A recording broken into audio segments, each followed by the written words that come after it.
across Iran, Israel, and much of the world, mental health helplines are overwhelmed.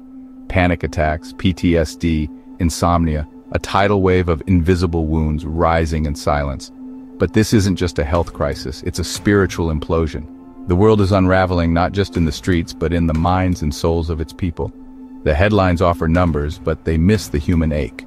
The trembling hands, the sleepless nights, the children waking from nightmares they can't explain.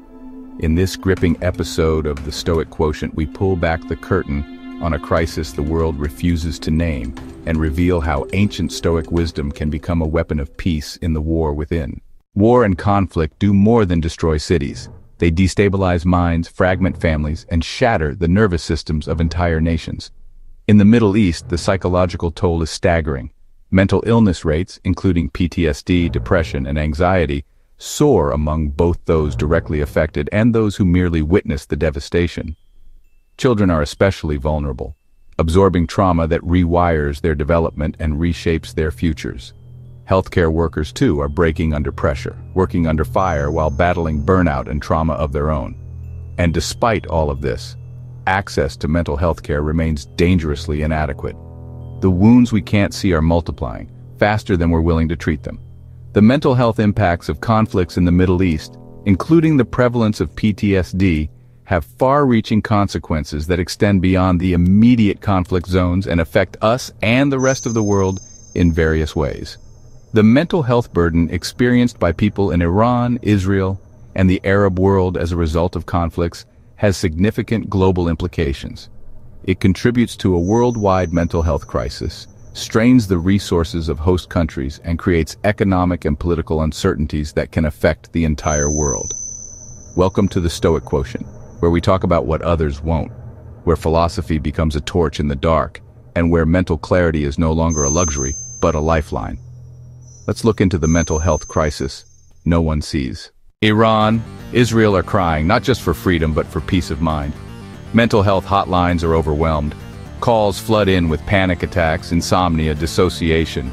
People report chest tightness, breathing trouble, nightmares that wake them screaming. But it's not just Iran, Israel, Gaza, Ukraine, Sudan, Yemen. Even in supposedly peaceful nations, mental breakdown is rising like a silent tide.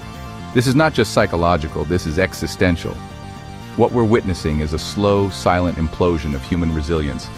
Nervous systems are buckling under the pressure, not because we are weak, but because we were never meant to carry this level of unrelenting fear. The chaos is unceasing. Grief is generational. And the body, no matter how strong, was never designed to be a container for this much sorrow, confusion, and dread. It bleeds silently, through sleepless nights, panic-filled days, and a numbness that masquerades as survival. We are not mentally ill. We are spiritually overwhelmed by a world on fire. The global soul is tired, and we don't talk about it. We call it anxiety. We call it burnout. But what if it's grief?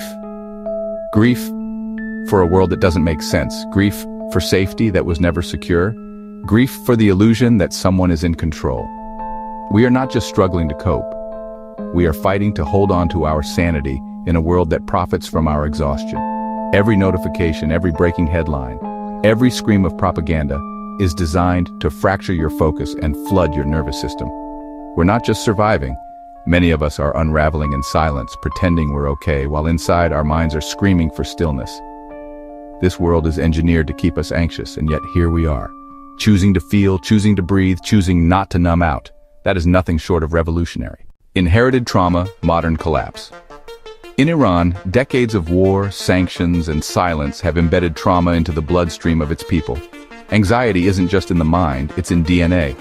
Children absorb fear from their parents, and young people now carry wounds from battles they never fought.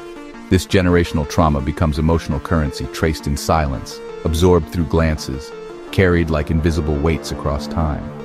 It passes from mother to child, father to son, woven into lullabies sung through clenched jaws and meals served with unspoken fear.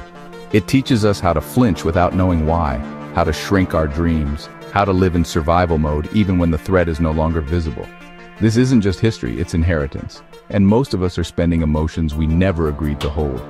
What we're seeing today is not new pain, unprocessed pain amplified by modern uncertainty. Stoicism is our inner fortress. The Stoics never promised a painless life. They promised power through pain. You have power over your mind, not outside events. Realize this, and you will find strength. Marcus Aurelius. When the world spins out, Stoicism says, return to what you control. Return to your breath, to your choices, to your clarity. In a time of mass psychological chaos, philosophy is not a luxury. It is a survival tool. It becomes medicine for the overwhelmed, a compass for the disoriented, an armor for the emotionally exposed. Virtue is no longer an abstract ideal. It becomes the ground beneath our feet when the world feels like it's crumbling.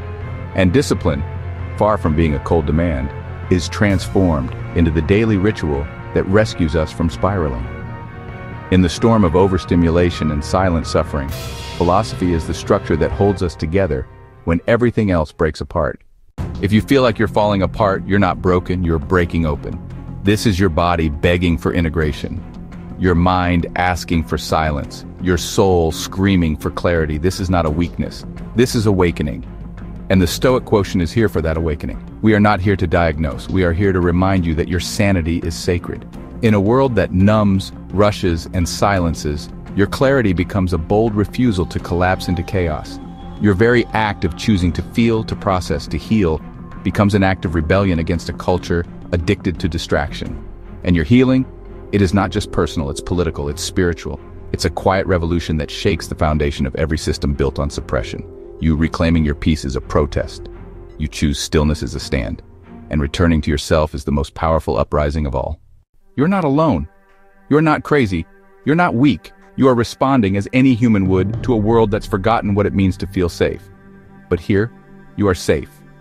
Here, we feel courage. We grieve with clarity. We rebuild with virtue.